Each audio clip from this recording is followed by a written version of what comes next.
Saludos cordiales, doctor Emilio Cerquén Rivadeneira. Soy la alumna Ana Lisset Vallechafloque. El día de hoy voy a exponer de forma didáctica el tema shock. Continuando, fisiopatológicamente tenemos que debemos conocer, para entender el shock, la fisiología cardíaca básica, es decir, el volumen de sangre que van a tener los pacientes, ¿no? En este caso, hay que saber lo que es la precarga, la poscarga y necesario la cantidad que va a tener cada paciente, ¿no? De volumen de sangre circulando. Y también la fisiopatología de la pérdida de la sangre, ya que, la mayoría de pacientes van a llegar con un tipo de shock hipovolémico y también nos dice la guía que el paciente cuando llegue, ¿no? Este paciente que llega por emergencia después de un accidente, debemos considerarlo en primer lugar como un shock hemorrágico, ¿no? El cual debemos ir descartando, eso sí, no dejar y definir completamente que es un shock hemorrágico, pero sí pensar eso como primera posibilidad e ir descartándolo, ¿no? En la fisiopatología de la pérdida de la sangre tenemos que van a haber respuestas tempranas a esta pérdida, que son la vasoconstricción progresiva del tejido cutáneo, también lo que es la circulación visceral, se va a redistribuir priorizando lo que son riñones, corazón y cerebro. Y también tenemos de que se van a dar diferentes liberaciones de diferentes catecolaminas, ¿no? Haciendo que haya una respuesta compensatoria a toda esta pérdida que se va a estar dando. Por ello, también es necesario considerar en la pérdida de sangre lo que es el retorno venoso, el cual se conserva en cierta medida por el mecanismo compensatorio. Este mecanismo de compensación es limitado. El método más eficaz de restaurar la salida de toda esta sangre es a través de la reposición del volumen, en la cual hay que tener en cuenta, ya que si este paciente llega sabemos que es un paciente con trauma, ¿no? Y que a veces no se le puede encontrar alguna vía de acceso, es necesario colocar una vía de acceso intraósea, ¿no? Para asegurarnos de reponer el volumen que el paciente está perdiendo en la misma medida. Reponer en la misma medida en la que pierde.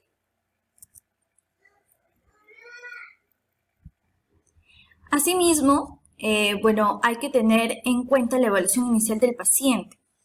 Es aquí en donde es cuando llega el paciente con trauma y pues le vamos a aplicar esta mnemotecnia de ABCDE, en la cual la C constituye lo que es el sistema circulatorio, y a través de ella vamos a ver si es que sí existen hemorragias o no, cómo está el sistema circulatorio, para ver si el paciente está o no con shock.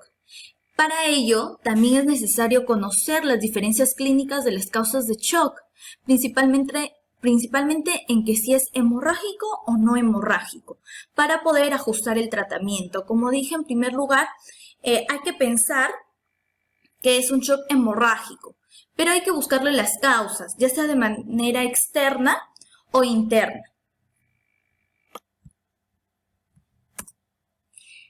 Como les mencioné, el primer paso es hacer el diagnóstico del shock, ¿no? Este primer paso lo vamos a hacer evaluando al paciente cuando llegue a la emergencia. Hay que tener en cuenta que, para finalmente hacer el diagnóstico del shock, vamos a tener que realizar diferentes pruebas diagnósticas y también el examen físico, ya que no hay un solo signo vital que nos diga que el paciente está con shock. Pero eso no quiere decir que no debemos pensar en él, debemos tenerlo siempre presente en pacientes con trauma. Asimismo, el segundo paso tenemos que es identificar la causa probable del choque y ajustar el tratamiento, ya que, como habíamos mencionado antes, este puede ser hemorrágico o no hemorrágico. ¿no? Y la mayoría de pacientes tienden a tener hipovolemia siempre, un paciente traumatizado, pero pueden sufrir de otros shock, como los no hemorrágicos, ¿no? En donde tenemos el shock cardiogénico, obstructivo, neurogénico y shock séptico, que se da en menos frecuencia y no se ve en el instante, se ve después, ¿no? Y siempre hay que tener en cuenta esto para poder ajustar el tratamiento, ya que va a ser diferente un shock hemorrágico a un shock no hemorrágico el tratamiento. En este caso, en ambos nos sugiere la guía de que debemos reponer líquidos. Más adelante debemos reponer el volumen con líquidos para asegurar que el paciente no empeore, no se haga más crítico de lo que ya llegó. Como ya les había mencionado,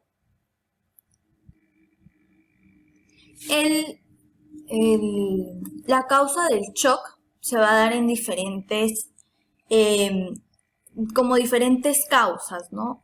Diferentes tipos. Tenemos el shock cardiogénico, que puede ser extrínseco por tamponamiento o intrínseco por insuficiencia o isquemia, infarto. El hemorrágico, que se va a dar en diferentes niveles, no en el mismo corazón, sino en lo que son arterias o venas del cuerpo. Y el distributivo, que tenemos la septicemia y el neurológico, ¿no? En lo que es de manera general el shock hemorrágico, tenemos que es la causa más frecuente del shock, que se va a dar con pacientes que tienen algún grado de hipovolemia. El objetivo principal es identificar y detener la hemorragia, ¿no? Si es un paciente con un trauma en tórax, detener la hemorragia, ¿no? Dirigirlo a cirugía, detener la hemorragia, igual reponiendo el volumen que va perdiendo hasta que llegue al tratamiento quirúrgico para poder parar la hemorragia en el caso sea un trauma muy grande y necesite cirugía, ¿no? Asimismo, hay que hacer la observación física para saber si es externo y lo podemos controlar, o si es interna, ¿no? Y necesita ir a una cirugía urgente de emergencia. Continuando, tenemos las clases de shock hemorrágico, que nos dice la ATLS, que bueno, se puede clasificar en clase 1, clase 2, clase 3 y clase 4. Principalmente se va a dar por el porcentaje de pérdida de sangre, ¿no? La clasificación se hace principalmente por esto. Esto también es muy importante saber y clasificarlo, ya que la reposición del volumen que se pierde se va a estar dando con diferentes líquidos, ¿no? En la primera y segunda clase, en la primera clase que se da la pérdida del menor al 15%, vamos a dar el tratamiento y vamos a reponer con cristaloides, igual que en el 2.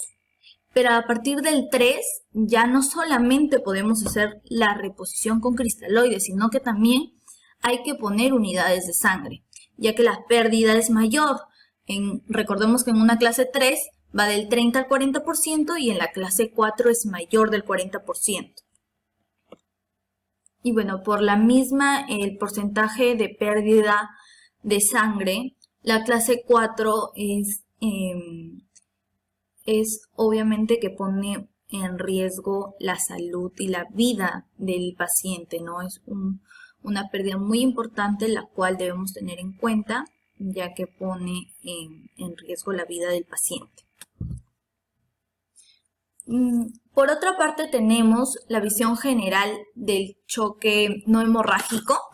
En este caso vamos a tener 5 tipos diferentes de choque no hemorrágico. Vamos a ver en el shock cardiogénico. En el shock cardiogénico vamos a ver que la disfunción miocárdica puede estar siendo ocasionada por una lesión contundente en el corazón, ¿no? La cual se va a evidenciar por algún taponamiento cardíaco, un émbolo de aire o raramente un infarto de miocardio.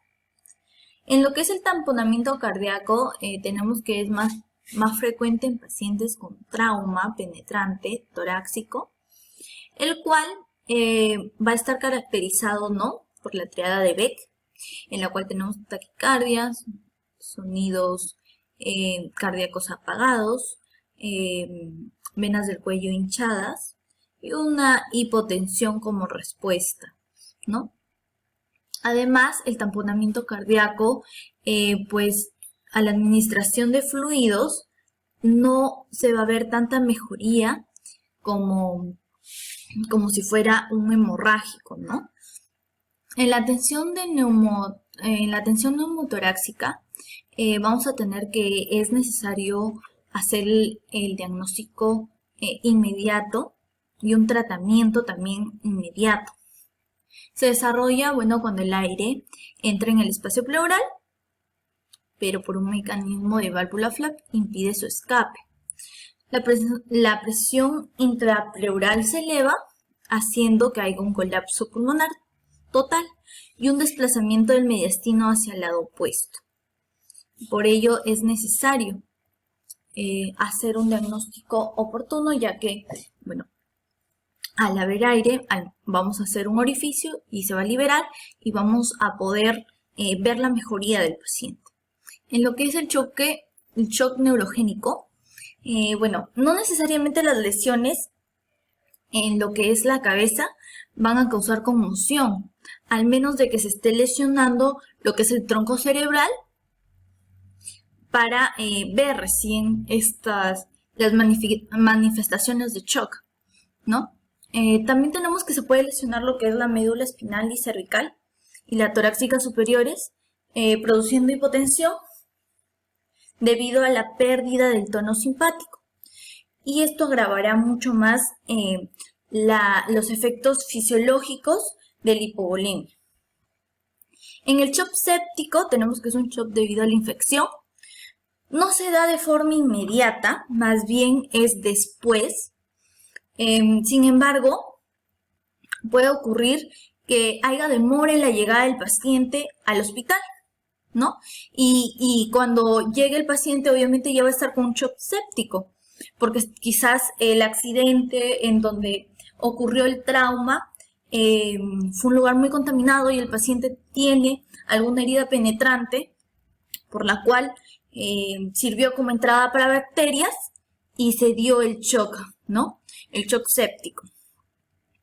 Estos pacientes van a tener lo que es hipotensión, ¿no? Y algunos de ellos se muestran afebriles, lo cual sabemos que la fiebre es un signo que nos va a llevar pues al que el paciente está séptico, pero hay pacientes que se muestran afebriles, lo cual complica el diagnóstico y puede muchas veces confundirse solamente con un shock hipovolémico.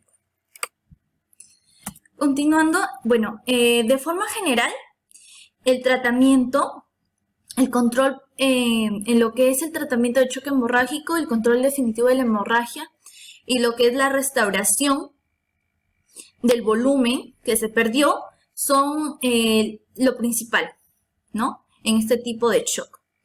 Los vasopresores están contraindicados en el tratamiento de primera línea de choque hemorrágico, ya que empeoran la perfusión tisular. Por ello, siempre en los pacientes que vienen con shock, lo primero que se debe hacer es reponer, ¿no? Ya que vamos a pensar en primera instancia que es un shock hipovolémico. Por eso hay que poner líquidos. Posteriormente tenemos que es necesario monitorear frecuentemente los índices de perfusión del paciente para determinar cualquier deterioro de las condiciones del paciente lo antes posible y que éste pueda ser revertida. La mayoría de los pacientes lesionados que están con shock hemorrágico requieren intervención quirúrgica temprana o ser angioembolizados para revertir el estado del shock. Finalmente tenemos este algoritmo en el cual nos dice que en el primer minuto que llega el paciente al establecimiento de salud debemos hacer el reconocimiento del shock, ¿no? En este caso va a llegar a un hospital, que es el que tiene la resolución, la capacidad resolutiva.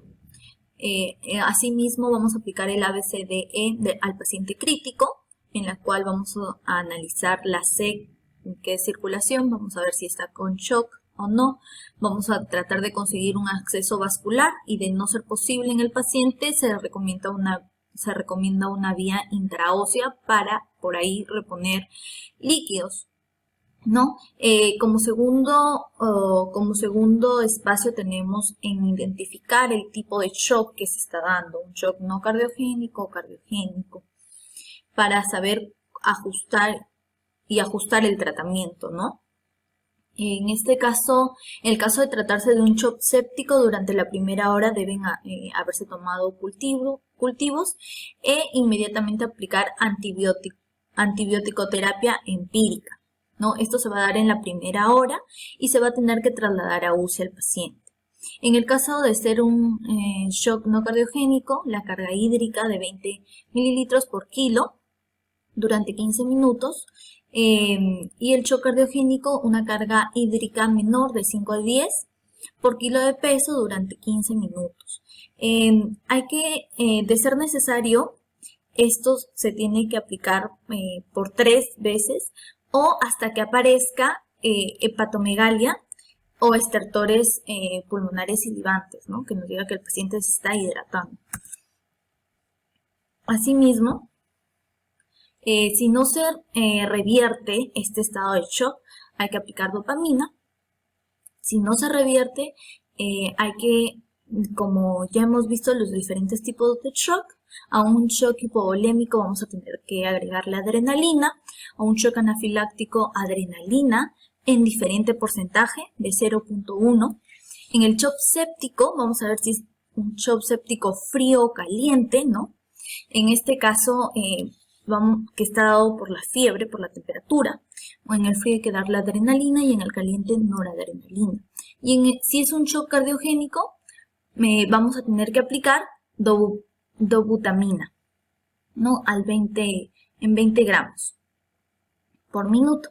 Si el paciente no responde, es necesario descartar y tratar un neumotórax, un derrame pericárdico y un síndrome compartimental abdominal.